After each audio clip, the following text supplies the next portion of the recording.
sabi ko sa inyo na parang hit and miss lang si Omar. Parang piniplay niya lang yung mga hindi niya bet. Okay? Katulad neto, I think na-bash siguro siya ng husto dito sa fans neto or whatever. Kasi binigyan niya ng 1 yesterday. So, dito makikita niyong tumayo siya, tapos parang nag-apology siya, parang, or something. See? Tapos bibigyan niya ng 5. Okay?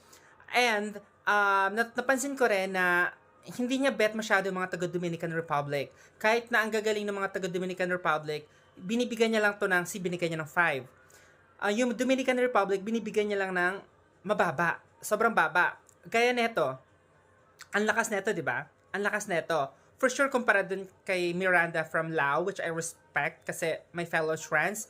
But, see, kung kayo yung mag-rate, 'di ba? At least you will give her 8 or even 9 or 8.5 or at least 8 to 9, right?